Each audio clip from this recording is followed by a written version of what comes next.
Money FM 89.3. Best of Friday Night Live. Thank Fitness It's Friday.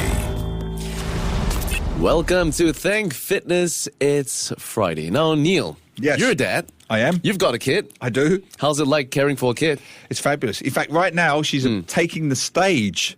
Yeah. She's taking the stage in a pub off of Farrer Park. She's playing in her band Wow. tonight. Look at 17 her. years old, playing in a band. And finally, Rock band. Watching the fruits of your labor. No, I'm terrified, Dad. I'm sitting here absolutely terrified. She's lead singer in a band in a Yep. pub right now. So I wish her good luck. So yes, how would you describe the stresses of caring for a kid?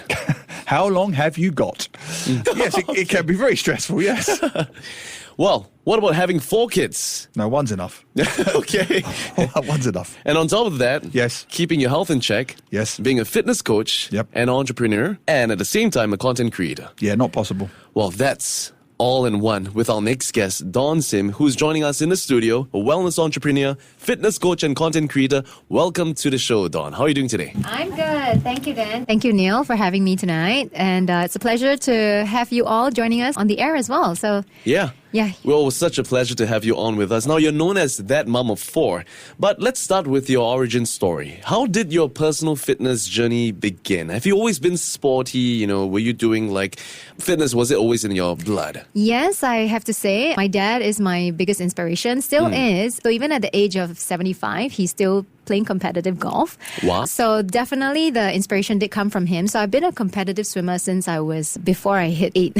So I was already into sports at the time. And because of a shoulder injury, I started to go more into other sports other than swimming. Then I decided that it was really fun. So right now I do a lot of different types of sports. I cross-train a lot, and I tell everybody to do that as well because it really works the body the way we should be. And, yeah.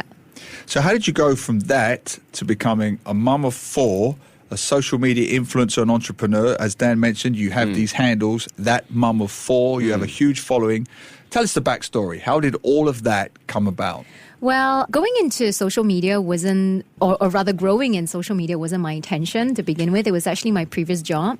So I was actually working for Lululemon where I had to build the social media account for them. Wow. And that's when I decided to use my own personal account as a test bed. So that's where it started. And I started sharing more about, just parenting with my kids and just having lots of fun with them. And then I ended up having my 4th pregnancy. I shared my story there as well. And people found it really amusing. They're like, why are you not tired? I'm like, should I be? So I think people started following me because of the journey that I began, just sharing really organically about how I bring my kids along with me and just be able to stay active. So it's just something that I've always been sharing even until this date. And I still enjoy doing that a lot. So when I first had my account, I was known as Dawn Sim. And then when I became a mom of 4, I changed it to just that mom of 4. And then people started calling me that Momo. That Momo 4. I'm like, no, okay. that's not me. So I tried to change my name back to Dawn Sim. I can't. Somebody took it. So what do those videos look like? These It's- mum of 4 videos. Is it you exercising with your kids or them coming with you to exercise? How does it work? Because I teach yoga and Pilates, most of the content was really just fun stuff that we did at home. So I'd be doing partner yoga with them. I'd be using them as weights. I'd be as simple as carrying one of them and doing squats or doing push-ups with my baby on the yoga mat and just kissing her with each rep that I do, stuff like that. Yeah. So just really things that most parents can actually do with their kids, whether you're a dad or a mom. But because I made it look quite fun and my kids were really involved in it, they would ask me as well, can we do the next video together? Yeah, so it became something that got us bonding together as well, and it just happened quite organically. So with my students as well who see me in the I used to own a studio for 7 years. Right. So when they see us, just playing in a studio as well, that's when they say you need to do more videos like that as well. Yeah. Wow. So it kind of just grew organically from there. Well, tell us then, what drew you to yoga and Pilates specifically? I mean, out of all the fitness, options that you could have taken, why just yoga and Pilates? So I started off as trainer, and this was in 1999.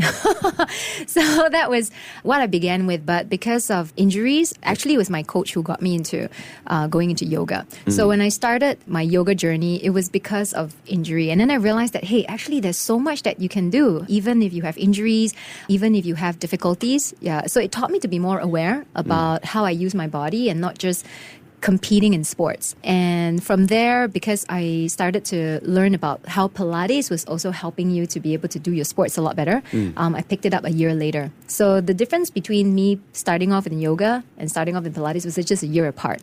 But it really has helped me to understand the body and the breath so much better compared to other sports where, it's just, I feel it's more competitive. Yeah. Yeah. And that's where I got my injuries to begin with. So it just got me really to a state where I wanted to care more about my body and being able to teach others to do the same as well. Wonderful. Yeah. We're chatting with Dawn Sim, wellness entrepreneur, fitness coach, content creator. You probably know her as that mum of 4 on social media. How has your fitness journey changed or evolved with not 1, not 2, not 3, but 4 kids? Because I'm sure it has, right? We have a lot of young mothers of all ages listening to this show. So how have you adapted your fitness routine? When I first started, I think I shared with you guys, I was a competitive athlete. And that was kind of my mindset as well when I had my first and then my second daughter. But I had 4 C-sections in total.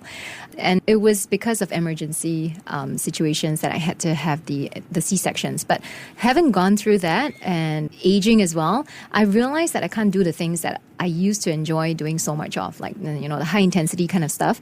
I still enjoy it once in a while. So I'm actually taking part in High Rocks next month. Wow. He did that last year. Yeah, I'm not going through that again. No, I'm kidding. Maybe next year. Yeah, but how my training or how I work out now has definitely changed a lot because I'm a lot more mindful and I do more work that actually helps me to take care of my joints. In the past, it used to be all about muscles. I just want to get stronger and just be really flexible. But now it's about the joints because I can actually feel the aches starting to set in. And when I sit on my sofa in the morning and I drink my coffee, the next thing I'm like, I think I'm stuck. Oh, no. And I'm still active, So Yeah. I realized that, geez, I couldn't believe that as a yoga teacher, I would actually experience that. I do. It's called aging, right? I'm telling him, It's I get it catching as him well. as well. I exercise every day, but you still get the aches and pains of aging. Even a yoga teacher gets that. Well, See? then, would you consider yoga and Pilates to be a viable option for people out there who are looking to take care of their bodies while also, just keeping their fitness and wellness all together? Absolutely. So I'm saying that because I had 4 kids, but I don't suffer from back pain. I do suffer from the, the usual aging ache, stiffness and tightness. Yeah, but I feel it could be worse if I didn't do that. Yeah, I don't have wear and tear or that I know of yet. So I still get to enjoy a lot of the things that I want to do on a day-to-day basis. If I want to go run and jump, I can do that. I don't have to worry about I'm going to break something. So it definitely has changed the way I work out because instead of, always doing high intensity sports and stuff where I just want to sweat, I actually have to plan out and make sure that I do have mobility training that's done. So I make sure that I decompress my joints. I make sure that I have flexibility training, that I don't have stiffness and tightness in my hamstrings because the number of hours that we sit down every day, it just causes all these muscles to tense up. Now, how would you, introduce yoga and Pilates to someone who's never done it before? Because, it can look quite intimidating, right? You've got different kinds of poses and you see all these mechanics, especially when it comes to Pilates, right? So how would you introduce to someone who's just wanting to try it for the first time? I think, so the first thing that people will usually tell me most of the time is, I'm not flexible. I can't do yoga. Oh, that's me. So you're the general population. So it's, for yoga, you're not supposed to be flexible or very mobile before you go into it. In fact, it helps you to be able to achieve these 2 things.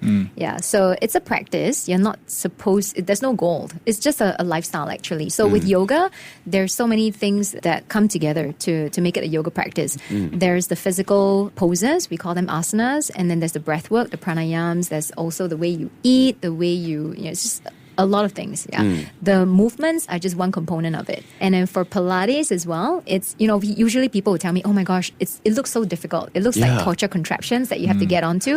It's not. Actually, you can get it done all on a mat and with simple props like even a towel or even a stretch band. Yeah. So there are many things that you can do. You don't necessarily have to get on a machine. Yeah. In fact, many of the movements that we do on a machine can be replicated just by putting on a pair of socks and just sliding on the floor and just with a yoga mat as I well. like to see Neil do that. Hey, you may mock, I am doing some yoga things now. I'm doing the downward Okay, dog. Neil I'm Humphreys. doing the back stretching for Yeah. my lower back recovery. You know what? Let's book a time one day and then maybe head down to the studio to try Pilates with Dawn. We will do that. Now, Dawn, I was reading about you, and this term kept coming up, gong baths. Oh, yeah. Now, I have to be honest, I have no idea what they are.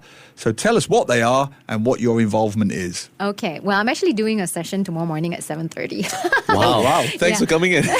No problem. Okay, so gongs are actually one of the equipment that we use in sound baths. And there are several different types of gongs as well. I won't go too much into that. But in general, let me just share a bit about what sound baths are. So it uses apparatus that includes singing bowls, gongs. You can be using koshi bells as well.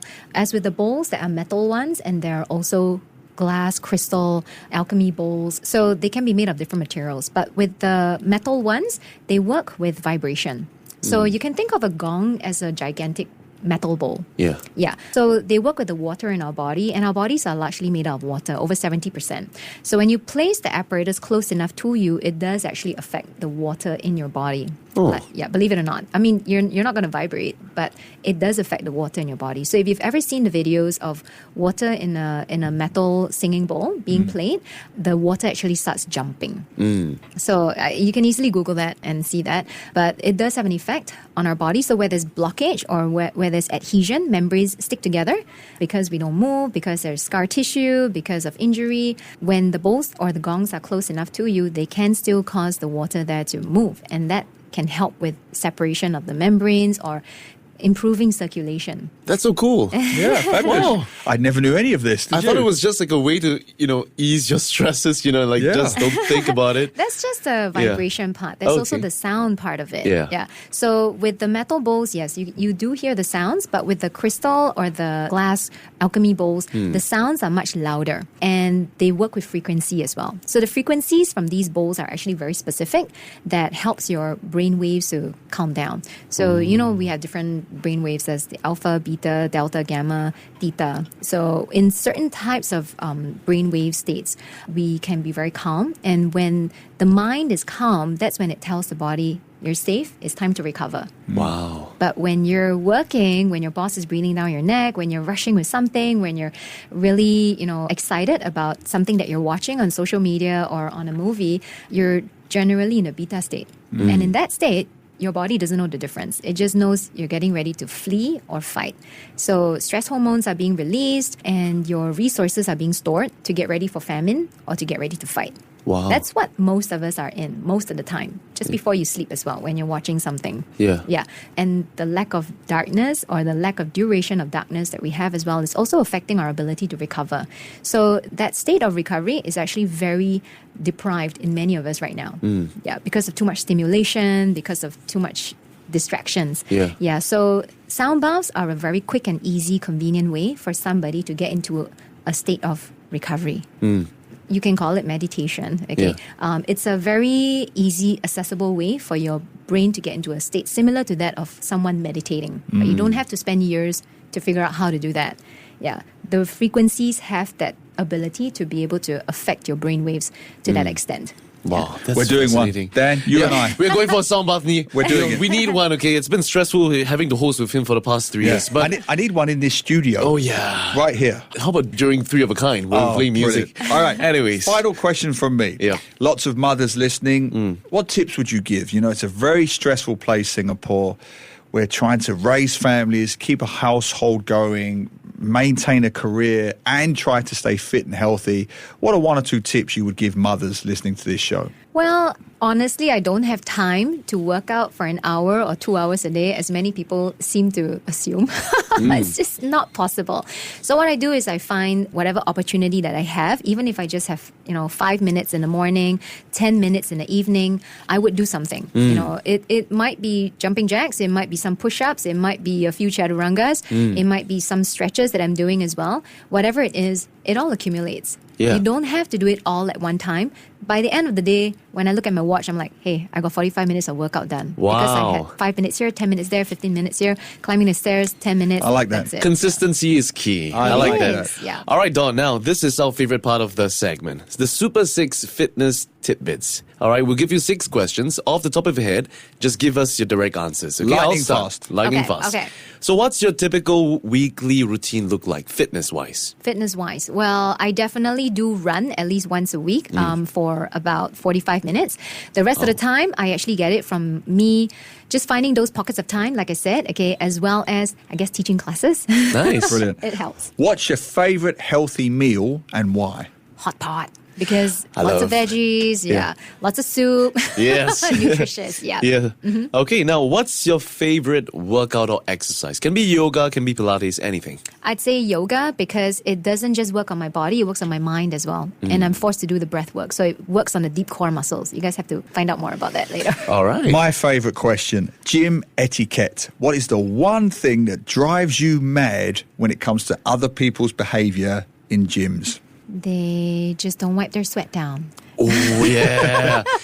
Yes. People, have you forgotten Yes. about COVID? Yeah. Yes. Yeah. Oh, man. Okay, so what is your number one health and fitness tip? Consistency, definitely. I mean, we are all going to go through ups and downs. I mean, I've had 4 C-sections, like I shared earlier. Yeah. So, you're going to get injured. You're going to have to pause sometimes, but keep coming back. Yeah. Just keep coming back. I like that. Well, you've kind of answered this one, but finally, what motivates you, Dawn, to stay on your fitness journey? I think for me, I just want to live every day to the fullest and have as many experiences as I possibly can. So for me to do that, I need a very able body and a very sound mind. So that is my motivation. That's fantastic. Yeah, it's been such a pleasure speaking to you. The mom of 4. If any one of us would like to find out more about you, where can we find? You What can we follow search me for? on social media. Okay. Yeah, that Mama 4 across all platforms. Fantastic. Yeah. All right. Thank you so much for joining us today on Tech Fitness is Friday. We've been speaking to Dawn Sim, a wellness entrepreneur, fitness coach, and content creator. Keep it right here with us on Money FM 89.3. To listen to more great interviews, download our podcasts at audio.sg or download the audio app. That's AWEDIO, audio at the App Store and Google Play.